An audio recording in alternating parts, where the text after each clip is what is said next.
రోజు పెరుగుడే తప్ప తగ్గుడనే వాడతలేని వస్తువు ఏదైనా ఉన్నదంటే అదొక్క బంగారమే కావచ్చు.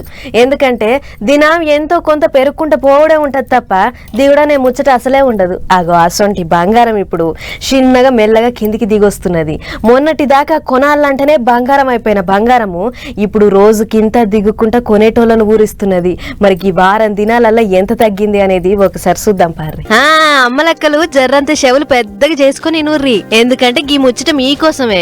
ఎప్పుడు చూడు బంగారం ధర ఈనంగానే ఇప్పుడెంత పెరిగిందో అని గుండె డక్క కొట్టుకునే మీకు నోట్లే తేనె పోసినంత తీయటి ముచ్చట పట్టుకొచ్చినాం. అదేంటంటే బంగారం ధరలు మస్తు తగ్గినాయి. తులం బంగారం మీద 4,000కు పైనే తగ్గింది.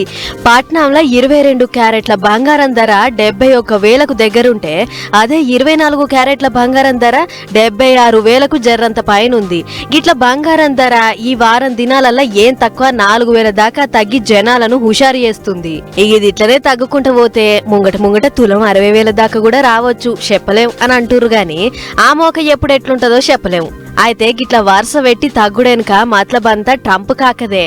ఆయన అమెరికా పెబ్బగా గెలిచిండు కాబట్టే ఈ బంగారం ధరలు రోజుకింత దిగొస్తున్నాయని చెప్పుకొస్తుర్రు బంగారం దంద ముచ్చట బగ్గ తెలిసిన వ్యాపారులు. ఇక బంగారం ముచ్చట ఇట్లుంటే అటు వెండి ధరలు కూడా బంగారంతో సమానంగా తగ్గినట్లే కనబడుతుంది. గీ 3 వద్దులల్లా కిలో వెండి మీద 3,000 పైనే తగ్గింది. మొన్నటి దాకా కిలోకు 1,04,000 దాకా పలికిన వెండి ఇప్పుడు 1,00,000 దగ్గరకు చేరింది.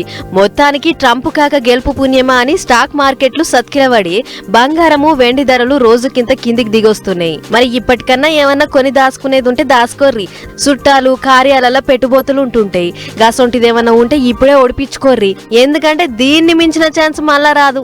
వారం దినాలల్లా 4,000 తగ్గుడంటే చిన్న ముచ్చటేం కాదు. అట్లని ఇంకొన్నొద్దులు ఆగదాం, అప్పటి వరకు ఈగింత తగ్గుతుంది అని అనుకుంటే రేపు మళ్ళా పెరిగినా పెరగొచ్చు. ఎందుకైనా మంచిది చూసుకోరు మరి.